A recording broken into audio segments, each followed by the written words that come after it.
tukajya twicara mu nkambi bakatubeshya ngo urataha mu Rwanda ngo wabaze ibyawe ngo bakakurigisa. Mbese urukundo twahabonye, amajyambere twahabonye nta n'ahandi hantu tuzayabona.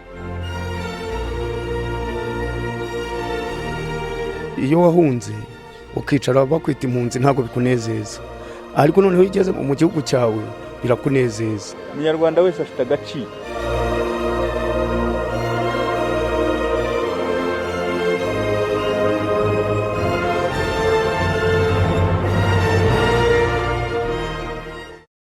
Tubahaye ikaze mu kiganiro cya Minisiteri y'Imicungire y'Ibiza n'Impunzi. Tariki 30 Kamena uyu mwaka wa 2013 nibwo icyemezo cy'ikurwaho rya statut y'ubuhunzi rusange ku mpunzi z'Abanyarwanda cyatangiye gushyirwa mu bikorwa. Abanyarwanda bakaba bakomeje gutahuka. Bamwe mu Banyarwanda ariko batahuka bafite impungenge z'uko basanga u Rwanda rwarateye imbere, bakibaza niba nabo bazabasha gutera imbere ku muvuduko wabo basanze mu Rwanda. Leta y'u Rwanda ifasha abatahutse gusubira mu buzima busanzwe. Mu kiganiro cy'uyu munsi kandi turanarebera hamwe umwe mu batahutse akaba yarabashije kwiteza imbere. Ibi bikaba byatiza umurindi n'abandi bashaka gutahuka bumva ko nta mpungenge bashobora nabo kugera ku iterambere abandi Banyarwanda babatanze. Tubahaye ikaze mu kiganiro cyacu. Abanyarwanda bakomeje kugenda batahuka. Hari abamaze kumenya ukuri ko mu gihugu cyabo ari amahoro kandi ko u Rwanda rwiteguye kwakira abashaka gutahuka. Kuvaho cessation clause igihe atangire kwishyirwa mu bikorwa kugeza uyu munsi turafite abantu bamaze gutahuka bageze ku bantu 558 baraturuka mu bihugu byinshi bitandukanye, ibihugu bikikije u Rwanda harimo DRC ariho naho hava abantu benshi, ndetse turafite abava mu Burundi, hari abava muri Congo Brazzaville, hari abava muri Malawi, muri Uganda, ndetse hari n'abava mu bihugu bya kure ko mu Bubiligi no mu Bwongereza. Mu mpamvu ya mbere ni uko bumva ko igihugu gitekanye kandi ko igihugu kirafite amahoro.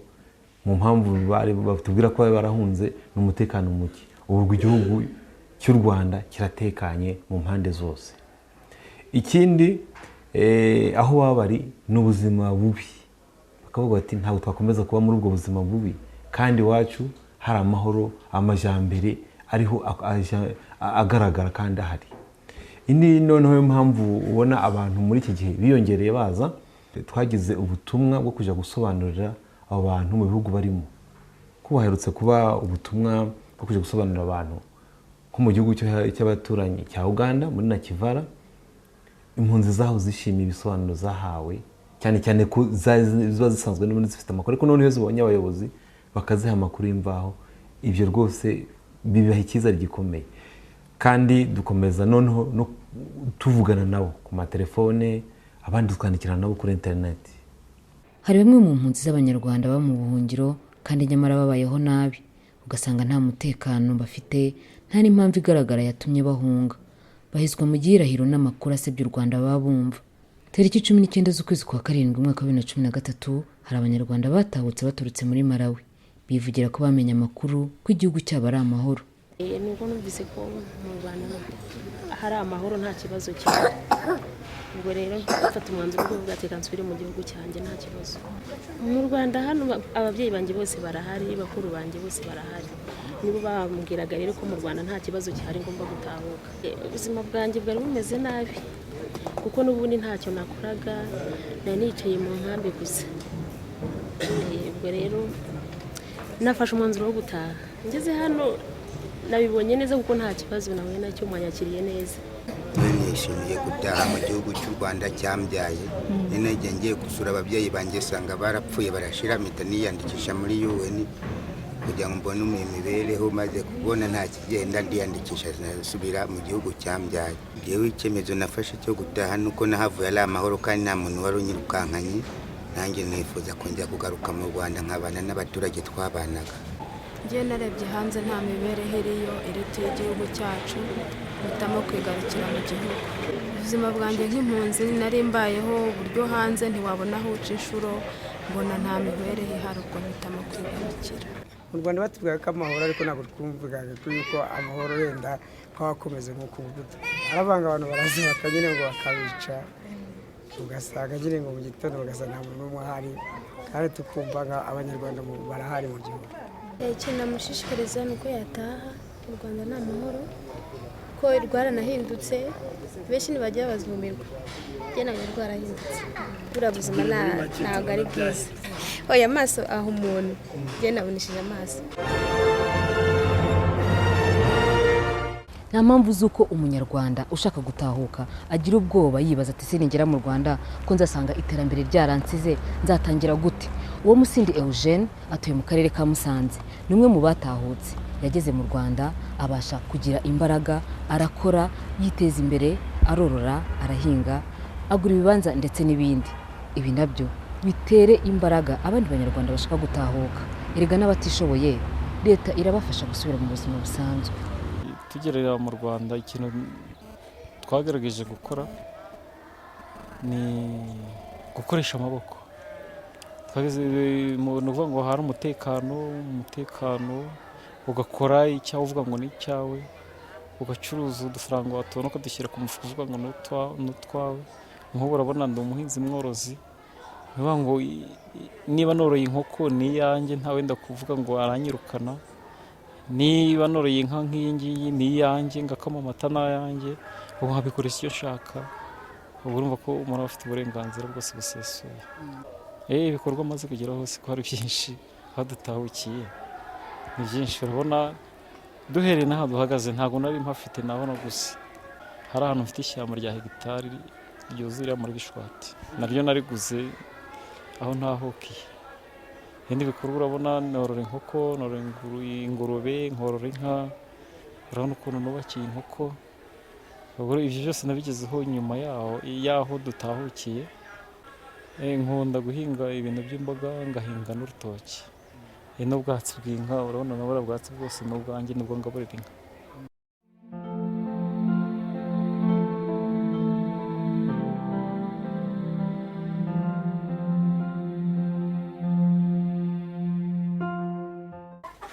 Mbere nari mfite inkoko z'amagi 1360. Ngeze aho mpita mpindura nk'umushinga w'inkoko z'inyama.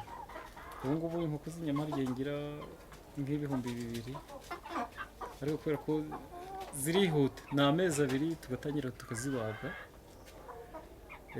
Nk'ejo bundi ubwo nari mfite 1,800, njyewe nazigurishije nta cyumweru gishize nzigurishije. Rero ni umushinga wihuse kandi utanga amafaranga vuba. Ubu mbona n'iz'amagi ndashaka kongera kuzorora kuko mfite aho nyagurishiriza, ariko izi ngizi nizo zitanga umusaruro vuba kurusha iz'amagi, kuko iz'amagi zitangira kugira umusaruro mu mezi 6, na izi ngizi mu mezi 2 namaze kugurisha. Ubu izi ngizi zo zimaze 3 niho twasigaye muzo nagize nagurishije. Ese wabigenje ute kugira ngo ugere ku mutungo n'ibikorwa nk'ibi?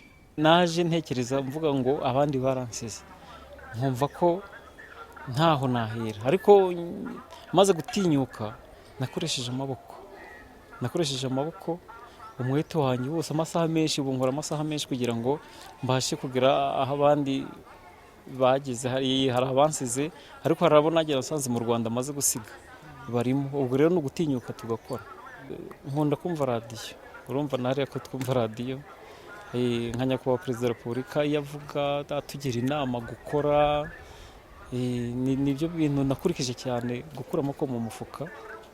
Iyo ni inkunga ya mbere ikomeye nabashije gukurikiza kandi yagize aho ingeze. Ese watugereranyiriza ubuzima bwo mu nkambi wabayemo ndetse n'ubuzima ubayeho ubu ngubu mu Rwanda nyuma yo gutahuka? Mu buhungiro nta kubaho kuzima kuba kuriho. Duhunga 94 tukubaka bwa shitingi, ukavuga ngo ni inzu yawe, mu kanya ikaba irashaje, mu kandi kanya nabwo tukaba turahunze turagiye n'ubundi. Urabona nk'iyo myaka twahunze yose ntacyo twigize ibyo twakoze byose wagaragazaga kuba yakora yabitaga iyo ngiyo. Nta kintu twagiraga ngo tugicyure, mbese ntacyo twacyuyeyo. Baragoye cyane kuko ntabwo ubona aho winyagamburira, nta n'icyo uri cyo, mbese nta n'igikorwa wavuga ngo iki ndagikoze ni icyanjye. Ubwo urumva nta buzima bwo mu nkambi, ntabwo rwose. Mu Rwanda urabona nkora icyo nshaka, bingeraho byose mbigezeho mvuga ngo ni ibyanjye ndi gukora nikorera nkorera umwana nkorera n'igihugu n'abagenzi banjye n'abo duturanye bose n'abandi abanyarwanda muri rusange turafatanya kuko hari abaza baje kundeberaho. Ariko ubundi ni ibiki bituma impunzi z'abanyarwanda badatahuka kandi wumva nta mibereho myiza baba bafite mu buhunzi?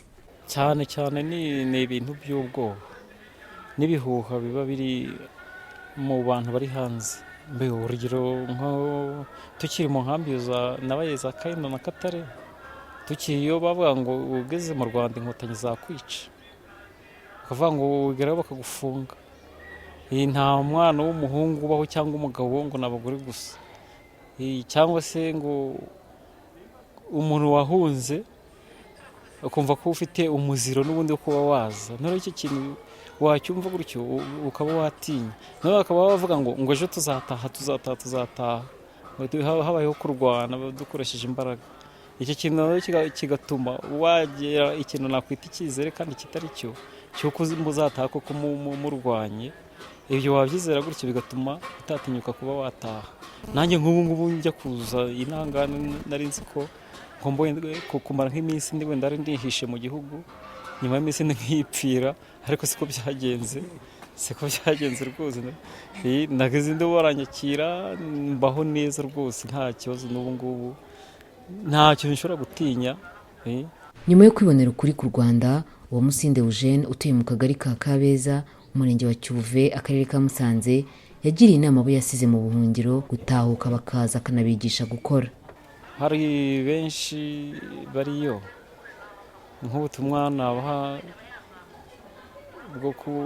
bw'uko bataha.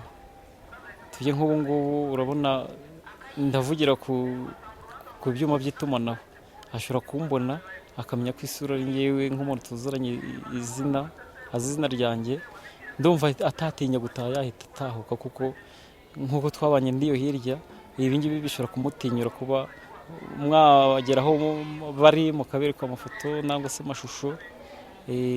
Ikindi ntacyo mbaye ndatunze, ndoroye, ndatunganiwe. Nabo rero baje tugafatanya byarushaho kuba byiza. Harimo abasore bitwa ba Jean Pierre, abitwa ba Emmanuel b'Igitarama, abo twajyaga tubana gutyo nzi ko batari bataha. Nk'abo ngabo batashye byanshimisha cyane. N'abaza nkabigisha ibintu byo korora, hari abatahuka bakaza hano tukaganira cyane ugasanga nta kibazo. Uwo Musinde Eugene ni wabashije kwiteza imbere ku giti cye. Yagishije inama ubuyobozi bw'ibanze ndetse na leta imuba hafi mu kumutera inkunga y'ibitekerezo.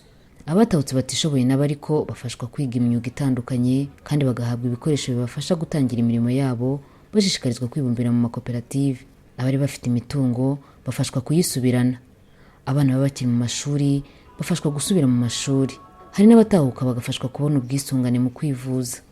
Abandi bagahabwa amatungo yo korora, abandi bagafashwa kubona aho kuba, kandi ibyo bikaza byiyongera ku byo bahabwa bakigera mu gihugu, byabafasha kubaho mu gihe cy'amezi 3 mu gihe bakiri gushakisha uko basubira mu buzima busanzwe. Turabashimiye ababanye natwe mu kiganiro cya Minisiteri y'Imicungire y'Ibiza n'Impunzi. Mwiboneye ko buri munyarwanda wese afite uburenganzira bwo gutaha mu rwamubyaye. Abatahuka kandi nta mpungenge bagomba kugira zo gutangira ubuzima ndetse no kwiteza imbere, kuko abatishoboye leta y'u Rwanda ibafasha gusubira mu buzima busanzwe.